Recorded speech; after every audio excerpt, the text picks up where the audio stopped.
Assalamualaikum warahmatullahi wabarakatuh. Apa khabar semua? Alhamdulillah, kita syukur kepada Allah Subhanahu wa taala dengan ihsan dan rahimnya Allah Subhanahu wa taala. Allah Subhanahu wa taala masih lagi kurniakan kita nikmat iman dan Islam, nikmat kesihatan, nikmat udara, nikmat sebagai hamba Allah Subhanahu wa taala. Bertemu kita sekali lagi pada hari ini dah masuk hari Sabtu tapi saya lambat, okey. Tapi saya tidak mau ketinggalan untuk bersama-sama ingat memperingati muhasabah diri. Kerana apa? Kita ni manusia ni sentiasa dalam kerugian. Allah SWT berfirman, A'udzubillahi minasyaitonirrajim. Bismillahirrahmanirrahim. Wal 'ashr. Innal insana lafi khusr. Illa alladhina amanu wa 'amilus shalihat wa tawasaw bil haqq wa tawasaw bis sabr. Saudara dan saudari yang dikasihi oleh Allah Subhanahu wa taala. Allah Subhanahu wa taala dialah Rabb. Dialah pemelihara kita. Dia yang memelihara kita. Dia yang memelihara alam ni. 7 petala langit dan 7 petala bumi yang kita lihat hari ini, semua ni adalah ciptaan Allah Subhanahu wa taala dan semua ni ditadbir oleh Allah Subhanahu wa taala, dan Allah lah yang memeliharanya. Sekecil-kecil makhluk yang dijadikan oleh Allah Subhanahu wa taala, ikan-ikan di lautan, debu-debu yang berterbangan, semua ni makhluk. Semua ni berzikir pada Allah Subhanahu wa taala. Batu, gunung, daun-daun, pohon-pohon, tanam-tanaman, air yang mengalir, semua ini hidup. Semua ni mereka hidup di sisi Allah SWT. Mereka sentiasa memuji dan bertasbih pada Allah SWT. Matahari yang terbit di timur dan tenggelam di barat, tidak pernah satu saat pun tanpa mereka memuji dan bertasbih kepada Allah SWT. Tuan-tuan yang dimiliki oleh Allah, saudara yang dikasihi oleh Allah SWT, hari ini kita nak belajar muzakarah. Tadi saya ada membesarkan Allah, memuji Allah SWT. Mudah-mudahan ia jadi satu intro supaya kita ni, hati kita ni dapat bersedia untuk kebaikan. Kenapa? Sifat manusia ni, bila dia lupa pada penciptanya, maka dia akan sifat mengagungkan kehebatan makhluk ni ada dalam diri kita. Sedar tak sedar, perkara yang kita selalu lihat, perkara yang selalu kita cakap, perkara itu masuk dalam hati kita, terkesan pada hati kita. Bagi contohlah, hari ni kita tengok cerita hantu contohnya, tak kira lah satu. Saya pun tengok TV, bersama anak-anak saya dan sebagainya. Bahkan kadang-kadang saya ni yang besar dah ni lebih daripada anak-anak. Kadang saya tengok TV depan ruang tamu, isteri saya tegur, "Bang, dia pula lebih-lebih." Lebih-lebih dari segi apa? Kan bila cerita-cerita seram tu, tiba-tiba muncul lembaga. Kita yang lebih respon. Okey? Ni maknanya nak beritahu apa? Sifat manusia ni memang dia akan terkesan dengan benda yang dia lihat. Spontan dan itu bukan saya nak beritahu tengok cerita tu tak bagus. Nak beritahu apa? Kita ni banyak sangat terkesan dengan benda-benda ni yang Allah ciptakan. Sebenarnya Allah nak uji kita. Allah jadikan keadaan gelap, kita rasa macam takut kan. Cuba dalam gelap-gelap, kita pergi keluar rumah kita, gelap masuk hutan kan, masuk hutan, masuk dalam 100 km, masuk lagi 1 km, berani? Tak berani kan. Tak kira badan besar mana pun, angkat berat, okey, di gym setiap hari lari 100 km sebagainya, dia pun mungkin tak berani nak buat perkara tu sebab terkesan bukan apa, kita ni memang kita ni sifat dia tak suka cek pasal, tak suka cek ke sini, ke sana. Dia dikasih oleh Allah SWT, maka kehidupan kita ni kita kena ke sana, ke sini, ke sana. Nak buat sesuatu tu kita rancang. Innamal a'malu bin niat. Setiap perkara itu dimulai dengan niat. Maka kita ni sentiasa kena perbetulkan niat kita. Niat kita semata-mata kerana Allah SWT. Nak buat apa saja semata-mata kerana Allah. Macam tadi saya mulakan tazkirah ni, saya membesarkan Allah supaya dengan cakap lagi. Saudara yang dikasihi Allah SWT, percakapan tentang kebesaran Allah SWT ni dia tidak terhingga. Puji-pujian, mengagungkan Allah SWT ini tidak terhingga kata-kata. Kita ambillah kayu-kayu di pokok-pokok hutan di dunia ni, dijadikan pena. Banyak tuan kalau saudara yang dikasihi Allah, satu batang kayu tu kalau nak jadikan pensel tu, okey, ni saya dapat capai pen sengasai macam ni, mungkin boleh dapat 1000 biji, mungkin 10,000. Satu pokok balak tu boleh dapat 10,000 kayu pena yang hasil macam ni bentuk ni, dan dijadikan sebagai pena, dan lautan, dan dijadikan 7 lautan itu sebagai dakwat untuk menulis nikmat Allah, keagungan Allah, kebesaran Allah, kurniaan Allah, kekuasaan Allah Subhanahu Wa Taala, ilmu Allah Subhanahu Wa Taala, maka tidak terhitung. Bahkan tambah lagi lautan untuk jadikan dakwat sebagainya, tidak mampu nak menulis nikmat Allah SWT.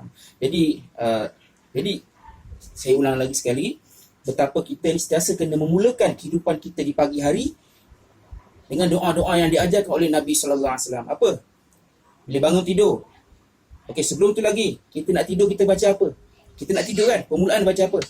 Allahumma bismika amutu wa ahya. Ya Tuhan kami, dengan namamu kami, dengan namamu yang menghidupkan dan mematikan. Bismika amutu wa ahya.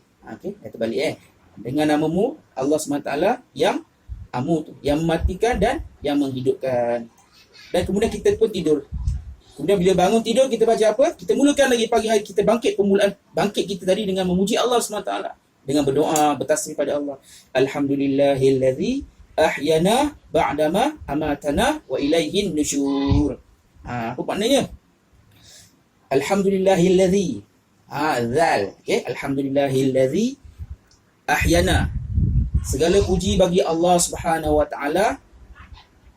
Alhamdulillah, segala puji illazi, yang ahyana, yang menghidupkan kami. Ahyana, yang menghidupkan kami. Ba'dama, selepas mematikan kami. Ba'dama amatana, selepas mematikan kami. Wa ilaihin nusyur, dan wa ilaihi, dan kepadanya an-nusyur, tempat kembalinya.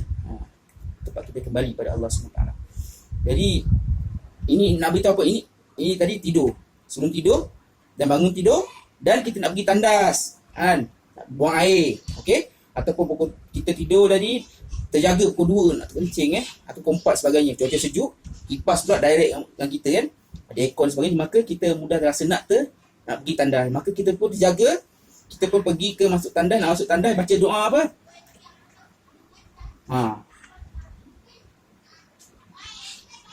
Allahumma bismika amutu ahya. Kita pun dah tersasul. Tapi kadang-kadang benda ni automatik maknanya kita melangkah kaki kiri, kita baca Allahumma inni a'udzubika minal khubuthi wal khaba'ith.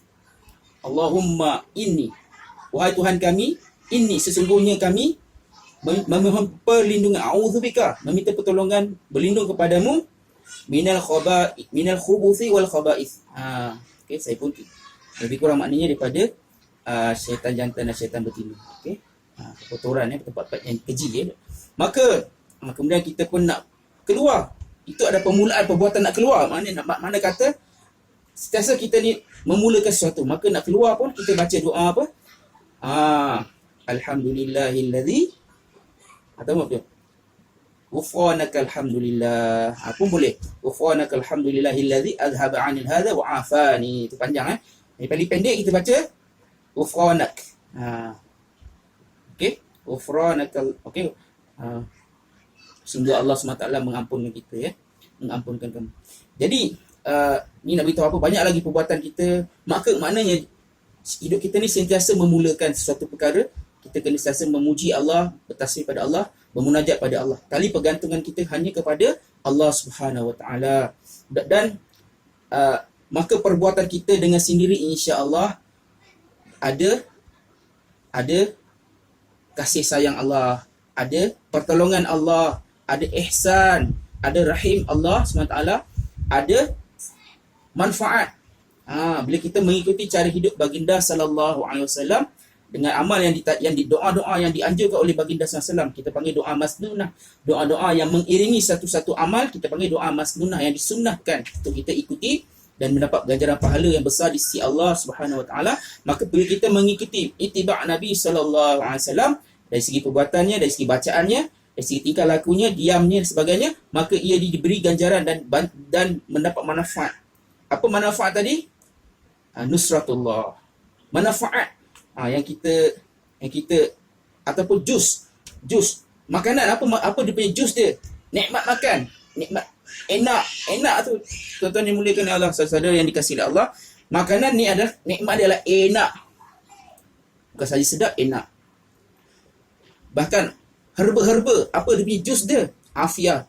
Dia punya apa? Dia punya bagi kita antibody, imunisasi. Bagi kita apa? Imun. Tahan dari segala penyakit. Kita makan sayur. Tengok lembu makan rumput. Rumput tu macam sayur lah. Kalau kita dah susah makan, rumput tu boleh kot buat makan. Okey? Tapi janganlah. Nabi tahu apa? Lembu makan rumput je, tapi badan dia besar. Susu pun banyak, berkhasiat. Tulang dia kuat, besar-besar. Tulang dia besar, kerangka dia lebih besar daripada kita. Okey? Kerja dia makan je. Maka Allah beri dia herba-herba tadi jadi kesembuhan. Dia tak ada rumah pun lembu. Dia tak ada rumah. Dia tak ada tilam pun. Tidur. Dia tak tahulah, saya tahu dia tidur berdiri kan. Tidur, ada duduk sebagainya. Jadi makna kata dalam keadaan itu dia Allah beri dia kesihatan. Begitulah nikmat tadi daripada herba-herba tadi beri kita imunisasi dan sebagainya. Buah-buahan, vitamin C, kalau oren, vitamin C. Okey. Dan banyak lagi.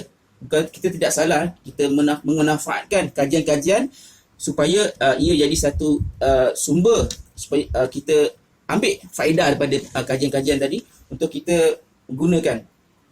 Bila sihat dapat ibadat pada Allah Subhanahu Wa Taala. Nak mana kata bila kita ikuti Nabi sallallahu alaihi wasallam tadi dari segi perbuatan dia, daripada bangun tidur hingga tidur kembali, okey, daripada hujung rambut hingga hujung kaki, maka apa Allah SWT akan bagi kita jus. Allah akan bagi kita nusratullah dan setiap amal-amal dan setiap apa saja dalam keluarga. Allah bagi rumah tangga yang sejahtera, yang bahagia. Okey, isteri yang menyejukkan mata kita. Kita tengok isteri, kita tenang. Okey, tenang. Dan isteri tengok suami, dia pun rasa dia dihargai. Okey, dan kita ni bukannya sentiasa sempurna. Ada waktu kita lemah, ada waktu kita penat, kita dah hilang kita punya kawalan diri. Mulut dah mula cakap lepas. Okey, bila pukul lapar ni macam-macam lah. Kalau saya ketua keluarga, saya balik kerja time tu lah kita dah jadi, bukan jadi habit, kita nak diberi layanan. Okey, orang lelaki ni, suami ni macam raja, isteri ni macam permaisuri. Bila kita balik rumah, mulalah sifat raja tadi. Dia nak minta, sifat dia nak meminta. Tapi dan isteri ni dia sifat dia melayan.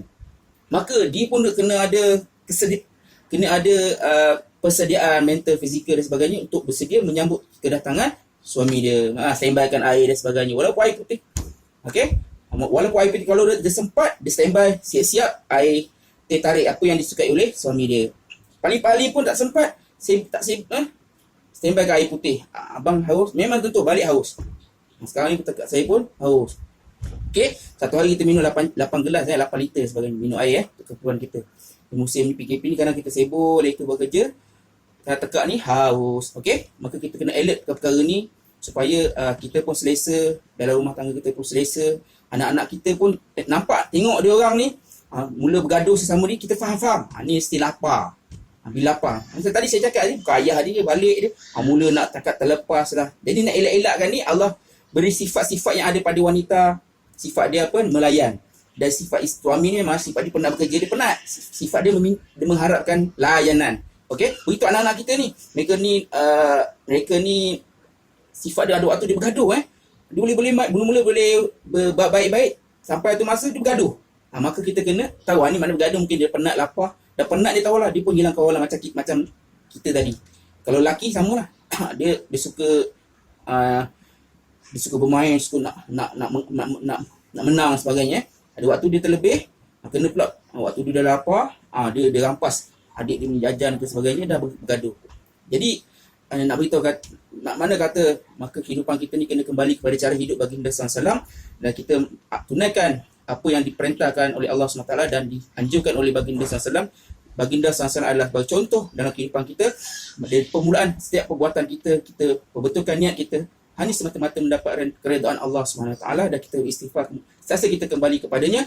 Mudah-mudahan perkongsian ini memberi manfaat pada saya sendiri dan saudara-saudari dan tuan-tuan dan puan-puan semua, supaya kita sentiasa disimpahkan dalam diri kita ni kehidupan suci murni baginda SAW, dan apa yang menjadikan kita ni insan yang terbaik di sisi Allah. Jadi mudah-mudahan bermanfaat. Assalamualaikum warahmatullahi wabarakatuh.